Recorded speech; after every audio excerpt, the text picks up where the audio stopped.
This video is brought to you by Squarespace. Hello everyone, it's been a while. I'm so excited to be back with another art session using acrylic markers. This video is also a collaboration with Artex, and I also got another one lined up next. But before that, we're gonna review the sets first. So these two boxes come with the same markers we reviewed before. This time is a set of 60 saturated colors, both of them. Also they have these cool number stickers. I have used their same top and 24 acrylic markers set before and they're all nice, but I'm more excited with their new sets here because they have some new colors, particularly the neutral tones I've been wanting to explore. While swatching the colors, I was impressed with the consistency. Although a few markers felt somewhat dry, still the colors lay down vibrant, and I absolutely adore the wide range of shades, especially the nudes and earthy tones. This sets don't come with its own swatch sheet, similarly to last time, so I just swatched in a separate page. And I found out each box has some similar colors, but I think it's good since the other one can be a backup when the other marker dries out.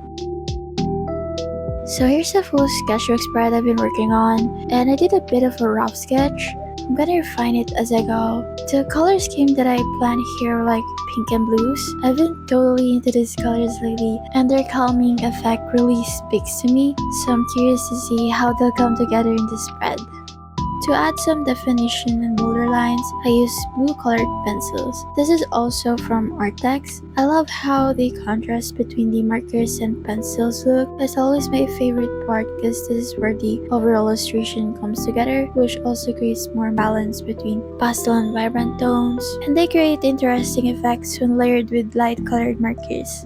So the new box set of Artex has a different design from the previous sets because the pens are standing up instead of lying down, which is a plus for me. Picking out the colors I need is like so much easier this way, and so far I'm having a good experience. The only tiny thing is that some of the markers dry out really fast, so I have to keep putting the caps back on more often. But like, it's not a huge deal because it's kind of like what I expected. Still, these new sets have a bunch of colors that I really needed, like all these cool peachy tones and blue variations that I use all the time. It's pretty awesome, and I have a feeling I'm gonna be using this a lot.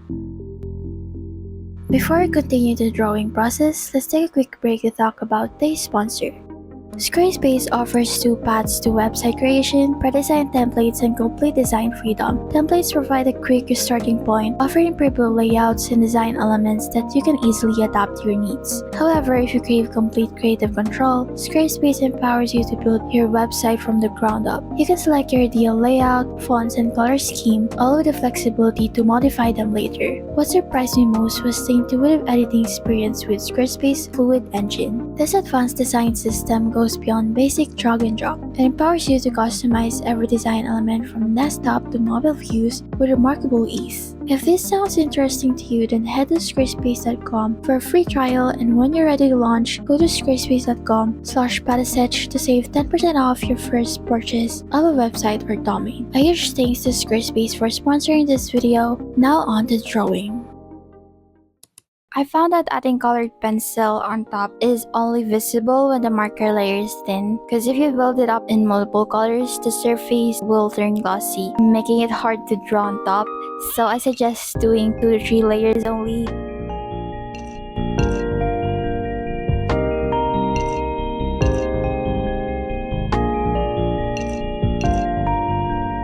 So here I put the base color. I believe it's 21 that I used.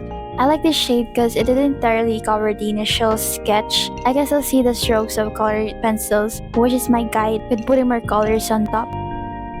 So I'm just drawing in colors in different parts, just letting myself loose a bit from my usual coloring.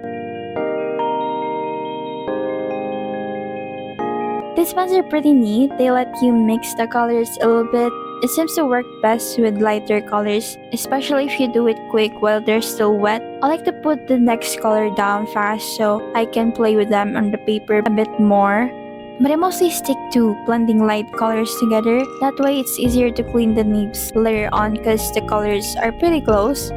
You see, if you try to blend like a super dark blue to a really light blue, the dark will stain the light one too much and be hard to get off the tip. I mean, you can still clean it, but it would have to be on a different piece of paper and that would be a waste of ink. So it's still possible, but best to keep it small, especially if your art's not that exciting and too realistic and you don't blend colors a lot. You shouldn't have a problem. The thing is, I kind of have a bad habit that's hard to break because sometimes I find myself blending hard like what I used to do with colored pencils. I used to draw pictures that look exactly like photos, but lately I've been wanting to try more cartoony stuff with flat colors. The problem is I keep ending up somewhere in the middle, like kind of realistic but not quite. It's like semi-realism, but I really want to try something more simple. It's like I can't fully commit to letting loose and drawing those awesome anime style characters I admire. Even with just sketches, I find myself drifting back to that in-between style. Then came these markers, and blending the colors, something I used to do a lot in my old realistic style, became a whole new challenge. So I started figuring out how to layer the colors in this medium and find ways to make things more visually interesting. I'm learning more about color theory too, even though I'm not that knowledgeable about it yet. Basically, I layer the colors carefully, kind of like how you would in vector art. It's a bit hard to explain because I'm not good at explaining, but that's how I'm trying to achieve a subtle blend with these markers. It feels more like strategically placing the colors like pieces of puzzle and then gradually adding details and refining things with colored pencils as I go. But I'm still very much on this artistic journey, and my style, well, it feels a bit like a mystery at times. It's always changing like the seasons themselves.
So I've made some good progress so far, and I'm really excited to keep working on it. I'm not sure yet if I'll finish up in the next long video, or maybe I'll make a shorter video dedicated to showing it all off once it's done. Anyway, I just want to say a huge thank you to Artex for sending over this acrylic markers. I had so much fun. And of course, thanks to each and every one of you for watching. I really appreciate your support. Until next time, bye!